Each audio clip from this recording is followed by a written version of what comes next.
it's Liz Yuille from Old Stables Crafts. Thank you very much for joining me again today. Today I have a project for you for the Creating Kindness design team. We have a theme this week or this month of inspired by art or art inspired, and I kind of like the fact that I've managed to find a die cut that has the word inspire. So this is my project. The art that I am inspired by is from the daughter of a very good friend of mine, and I know the daughter well as well, called Sophie Elizabeth Daly.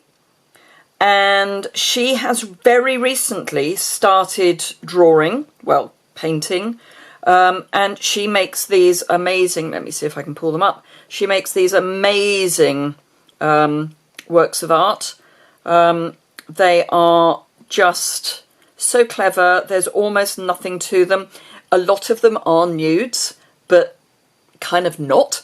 And she sells them. She's actually doing really well selling these. They often, you know, just sell out. She does postcards in packs and you blink and they're gone. So she is my inspiration.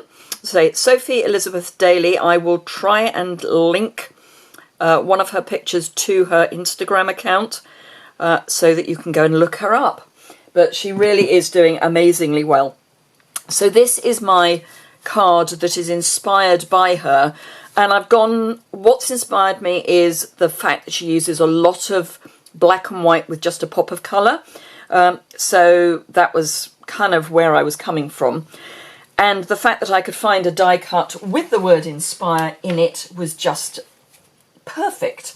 It comes from the Sweet Silhouettes die set, which has Forever, Adventure and Inspire, as well as a dandelion and a tree. And it goes with, but is no longer bundled, but it goes with silhouette scenes. And obviously this girl on the swing is meant to be on the tree. But it's a lovely little set. I love silhouettes.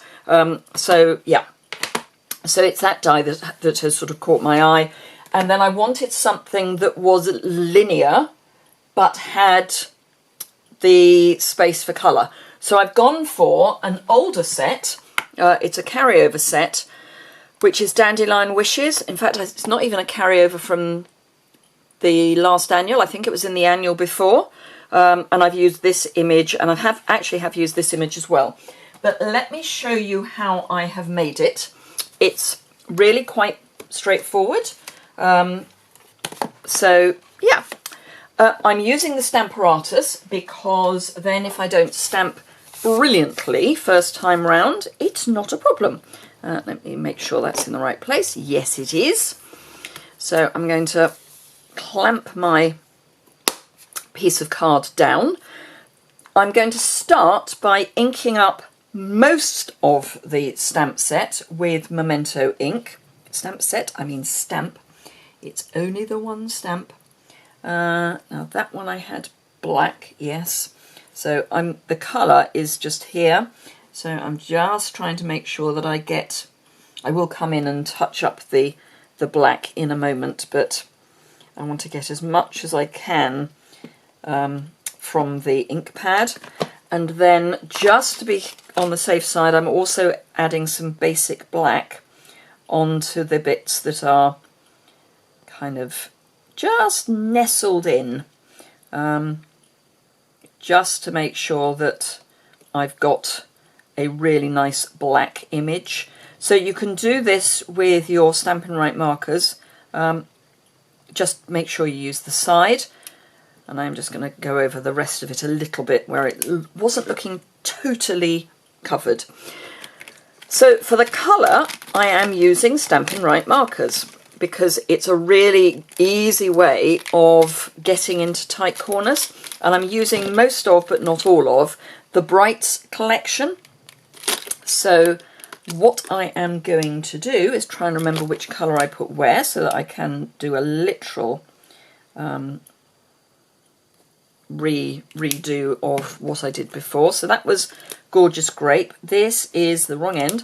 This is Pacific Point. I'm not going for colour in any particular order. So it's not a rainbow or anything like that. It's just the colour I happen to pick up first time round. So Mango Melody, not Mango Melody, the other one, Melon Mambo. And, no, Poppy Parade comes here.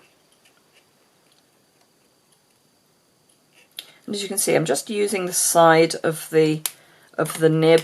Mango Melody was next for this one. If you can hear a noise off that sounds like wind blowing a gale, there's a reason for that. We have very high winds here today. They're sort of 40-50 mile an hour gusts. My husband, bless him, over the weekend was pruning out, this is Flirty Flamingo, and the last one was Granny Apple Green, was pruning out the excess apples on our apple trees. Don't think he needed to bother. I think this would have done it for him. Bermuda Bay, and then finally, whoops, wrong end of Bermuda Bay, and then finally it will be Daffodil Delight.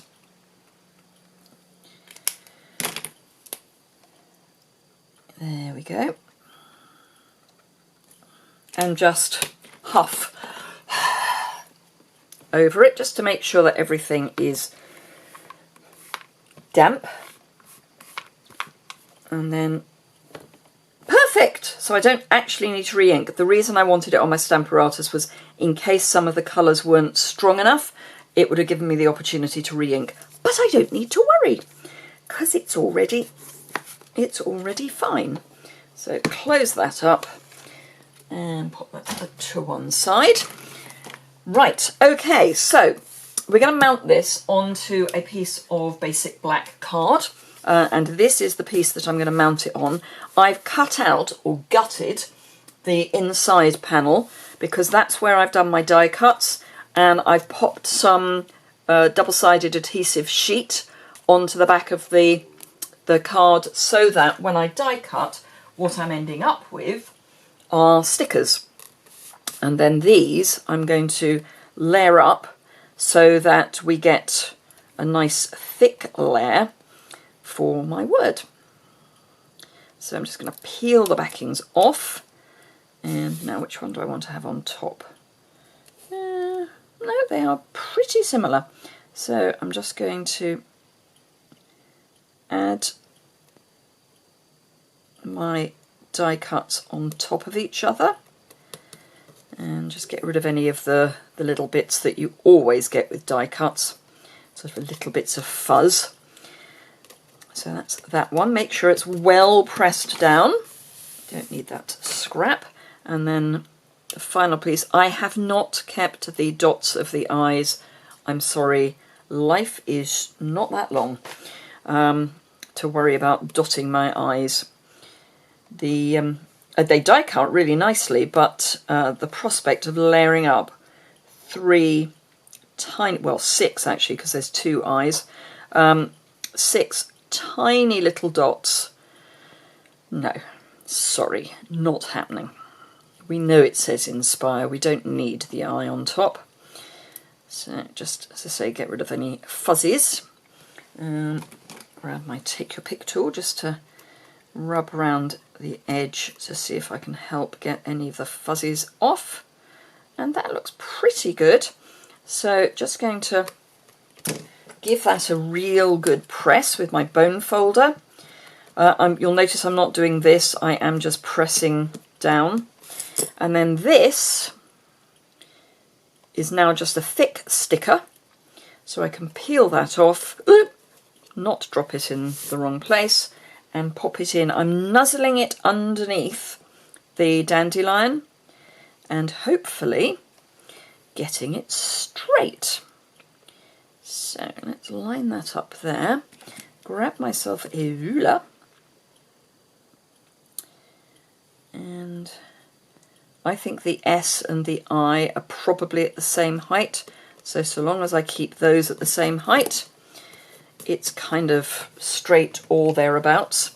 Now I've just got a thought whether, no, I was just wondering whether the sticky end of my Take Your Pick would get rid of any of the extra fuzzies that are there, but It won't. It will get rid of the bits that have fallen off though. Right, so that's pretty close to finished. We do need to do the inside of the card. So this is just a piece of Whisper White cardstock. I'm just going to burnish that. It's just folded in half. I like to do my long and thin, but you can do them in any direction. So you could do them this way, I mean, short and fat. You can't do them in any direction. There are only two to choose from. So for the inside, I'm just using the little scatter. And again, it doesn't matter which order I do the colours in. So I'm just going to pick some colours. I'm going to mostly use the slightly darker bright colours. So not things like Daffodil Delight, which I think of as a light dark, a light bright, if you see what I mean. So a bit of Bermuda Bay.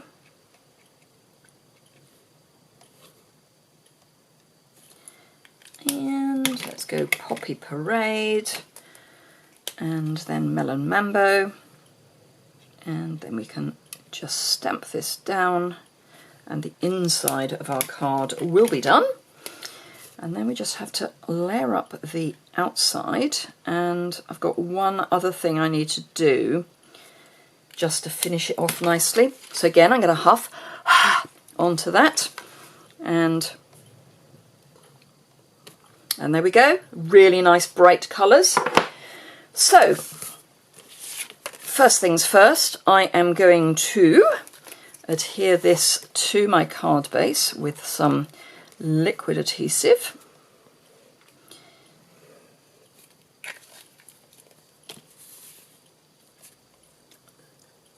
I just like, the liquid adhesive is really nice so that you can just sort of move it around a bit so that you can get it absolutely where you want it. And then press on the back. And then for this, I'm going to use our lovely Stampin' Seal, which I do flick. You don't need to flick, but I find, well, I say you don't need to flick. I just find it breaks the tape better. Doesn't always, but...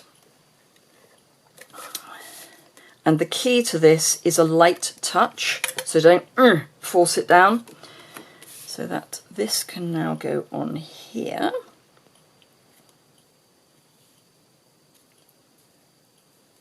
And again, I'm going to turn it over and press. And then the final touch, I don't know if you can see on here. Can I catch the light? I think I am. I've got some of our shimmer crystal effects on it.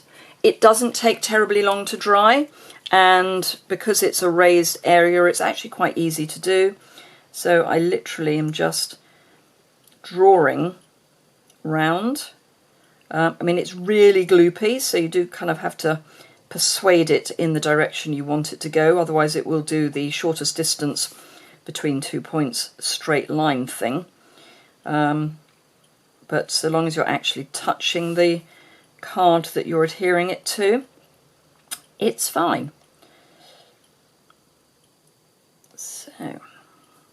So I hope you will continue onto the blog, onto the hop rather. So this is part video and part blog hop. Not everyone does videos for this group, but those of us that do, you will find listed below in the description bar. And then you can find the full blog hop over on my website, and the associated blog post link is just below in the description bar. So just click on that and you'll go to the post for this project, and I'll have close-ups and general chat and stuff, a list of what I've used, and then the list of the other members of the blog hop. So have I got all of that? I think I have. I think I have indeed. So that won't take that long to dry. I mean, maybe 20 minutes. I like to leave it as long as possible. I made this one, about an hour ago, and it's perfectly dry. I may not put it in an envelope just yet, because if it's squashed, because it does end up raised. If you put it in an envelope, it's obviously going to squish down a bit. But yeah, I think that's a really pretty card, and I hope you can see how I got the inspiration. So thank you very much indeed for joining me. Do go and, as I say, have a look at the other design team projects. If you've got any queries or questions, please add those to the comments below or over on my website. Drop me an email, all that good stuff. We are just in July, so we've got bonus days. So do remember that for every £45 you spend in my online store, you will get a voucher for £4.50, which you can then use in August. So you get a discount on your August purchases. And of course we will have the autumn, winter or August, December catalogue by then. So you can get some lovely new stuff at a discount just by buying stuff, other new stuff from our lovely new catalogue this month. So fantastic time to be shopping.